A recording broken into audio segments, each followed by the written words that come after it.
Valle de Chalco cuenta con nuevas atracciones turístico-deportivas que, aprovechando su cercanía, se pueden recorrer a pie, en bici, moto o carro en un mismo día. Parque de la Ciencia. El pasado 9 de marzo del 2023 abrió sus puertas el Parque de la Ciencia Jico, un espacio acondicionado de 130.000 metros cuadrados para que las familias mexiquenses puedan realizar actividades recreativas, deportivas, artísticas y culturales. En primer lugar, se debe mencionar que el parque es un área recuperada. Donde antes había aguas contaminadas, hoy encontramos un amplio pulmón verde que mejora el entorno urbano. También cabe destacar que en su diseño se planteó a partir de un lago artificial, el agua de Jico y las lagunas que alimenta. Por ello, además cuenta con una planta de tratamiento de agua que lo convertirá en una de las principales zonas para el abastecimiento de líquido vital en el Valle de México. Tiene un extenso laberinto, cuenta con un péndulo gigante de 11 metros de altura. Para una visita familiar, dispone de área de picnic y foro al aire libre. Los más pequeños disfrutarán las granjas de animales y juegos infantiles. ¿Eres deportista? Puedes aprovechar las tres canchas de usos múltiples y la pista para correr. También hay pozo de deseos y finalmente área canina. Volcán Jico.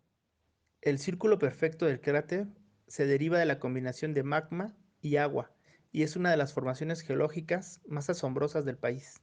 También es una de las más desconocidas. Entre la cima y el cráter cuenta con una pista natural en la que deportistas aprovechan para correr, campo traviesa, ciclismo MTB, senderismo, canicross, motociclismo, pasear a las mascotas o asar carne y volar papalotes o globos de Cantoya, disfrutando de la vista.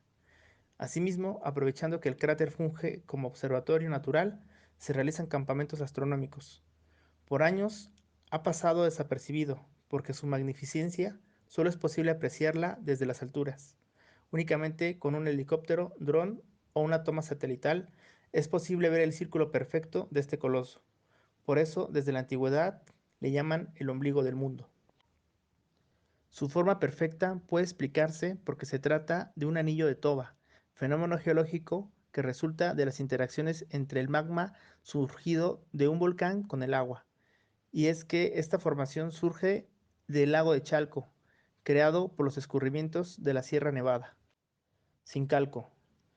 Cuenta la leyenda que los aztecas destruyeron el reino de Tula, pero su rey sobrevivió a la masacre y huyó hacia el oriente para buscar la inmortalidad, pues entre las entrañas del volcán Jico se encontraba un sincalco, es decir, una cueva con entrada al inframundo, que al penetrarla lo haría regresar en otro tiempo. En el año 1011, antes de entrar a la cueva, el rey C. Acatopilsin Quetzalcóatl prometió regresar 500 años más adelante para vengarse de quienes habían destruido su reino. Esa promesa pareció cumplirse cuando en el año 1519 se avistaron embarcaciones en las costas del Golfo de México. El tlatoani Moctezuma Xolocotzin pensó que se había cumplido el tiempo del retorno de Quetzalcóatl y el miedo lo invadió, pues él era descendiente de los aztecas que habían destruido el pueblo del rey Topiltzin. Además del Sincalco, el volcán Jico cuenta con más de 100 cavernas explorables de origen volcánico. La más famosa y profunda es la Cueva del Diablo, donde aún en la actualidad se practican rituales. Desde el borde del cráter también puedes acceder a un par de paredes verticales de más de 50 metros, así como grietas de más de 40 metros, ideales para practicar rappel. Si visitas el cráter al amanecer, podrás apreciar cómo sale el sol justo detrás del Cristo Redentor y la luz le da un toque celestial muy hermoso.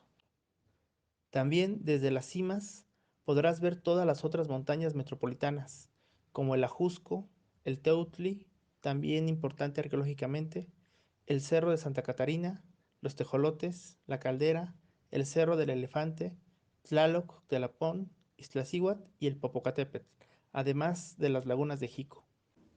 Zona arqueológica, el Peñón de Jico. En el Valle de Jico, en una de las planicies que cubre el antiguo lago de Texcoco, investigadores del Instituto Nacional de Antropología e Historia descubrieron restos de una antigua ciudad que creen estuvo asentada en la isla. El sitio abarca 2 kilómetros cuadrados. Es muy grande. De hecho, es el sitio más grande de todo el sur de la Cuenca de México. En la época prehispánica, Jico era una gran isla rodeada por el lago de Texcoco, lo que permitía a sus 10.000 habitantes que vivían en condiciones económicas privilegiadas tener acceso a recursos naturales.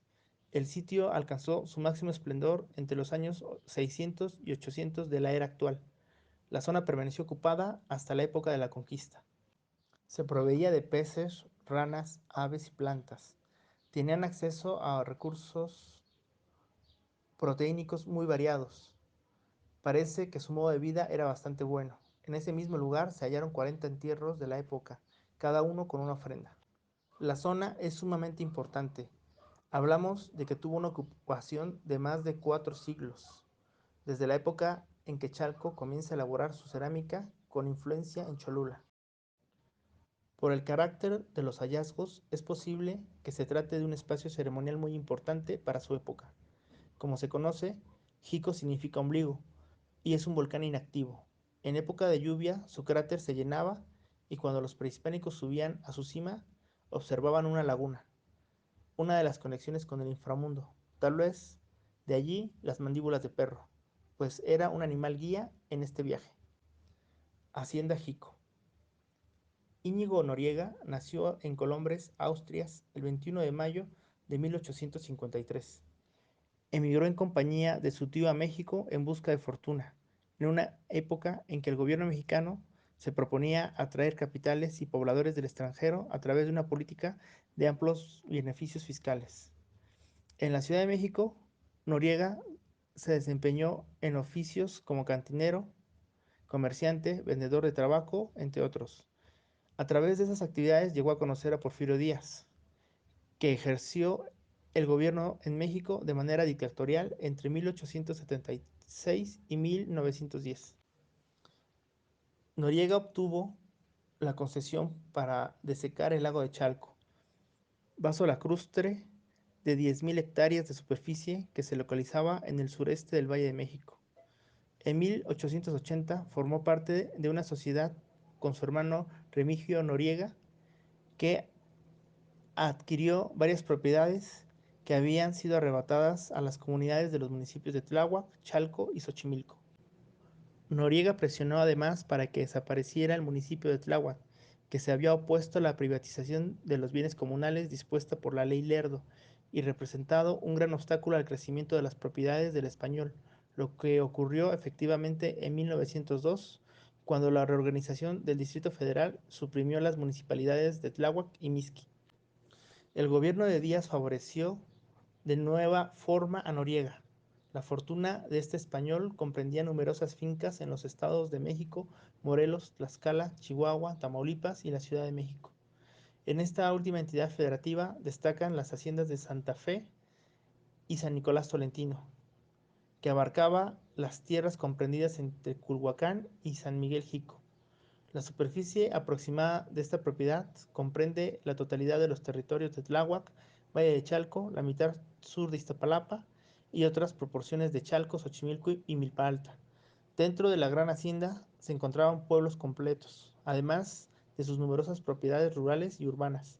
Noriega obtuvo la concesión de las vías de ferrocarril de San Rafael Atlisco y Riofrío, que conectaban el Valle de México con el de Puebla y Tlaxcala. Al iniciar la Revolución Mexicana, Noriega era uno de los personajes más notables del régimen porfirista. Financió la campaña electoral de 1910, lo que le provocó el disgusto a los maderistas. Estuvo involucrado con Victoriano Huerta e Ignacio de la Torre en el asesinato de Francisco I. Madero.